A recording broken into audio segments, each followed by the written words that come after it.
Bonjour, bienvenue sur ma chaîne YouTube. C'est vraiment ici que je partage mon expertise dans l'application d'une efficacité d'utilisation sur le logiciel AutoCAD. Donc, sans plus tarder, je vous invite à aller visiter ma page web au stéphanie-cadessart.com. En fait, c'est vraiment là qu'on va découvrir tous mes outils gratuits, l'inscription à mon cadeau aussi, également qui le cadeau parle d'une procédure de production sur AutoCAD, mais qui offre aussi 4 grandes clés pour bâtir une soumission efficace. Mais vous allez voir mon blog où est-ce que je parle d'articles divers sur autant mes services que sur les accès aux services d'un architecte et des trucs comme ça. Donc, c'est vraiment toujours cadré au niveau de AutoCAD ou encore de l'architecture en général. Donc, c'est sûr que ma force, c'est les demandes de permis. Donc, je vais un petit peu pousser mes blogs en ce sens. Donc, ça peut amener autant aux particuliers qui veulent faire un projet d'agrandissement, rénovation, construction neuve, ou encore les personnes qui sont utilisateurs du logiciel. Donc, allez fouiner sur mon site et n'oubliez pas de vous inscrire pour recevoir votre cadeau. Si vous êtes un de ces AutoCADiens, si vous êtes sur ma chaîne, c'est que vous l'êtes. Donc, aujourd'hui, je vais aller directement au but. Ça suffit le blabla. Aujourd'hui, je vais parler. Bon, je suis sans doute pas toute seule parce que j'ai beaucoup de mes collaborateurs qui ont cet enjeu-là.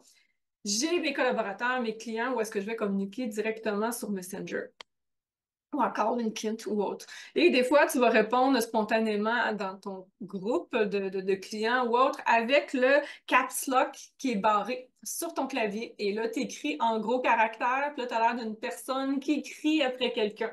C'est un peu malheureux et tu dois toujours répéter, excuse-moi, je suis sur AutoCAD, puis là, c'est à toujours changer, faire le switch. J'ai trouvé une solution pour contrer ce petit problème. Je vous fais tout de suite un partage d'écran. Alors, je suis simplement dans mon template, rien de trop grave. S'il est déjà enregistré dans un des dessins, il va l'être couramment pour tous tes DWG. Alors, c'est super simple. Si on vient, je vais faire un zoom sur ce texte-là qui est lui-même en minuscule. Habituellement, j'écris tout en majuscule, sauf ce texte-là.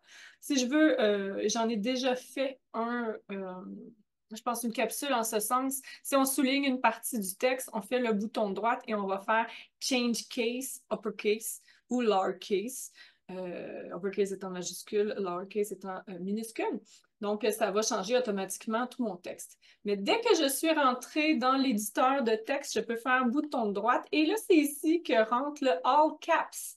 Actuellement, je ne suis pas en Caps Lock sur mon clavier. Et je vais vous montrer un petit exemple. Donc, si je me fais un index, je vais zoomer, puis que je fais un, deux tests, vous pouvez voir que je suis en majuscule.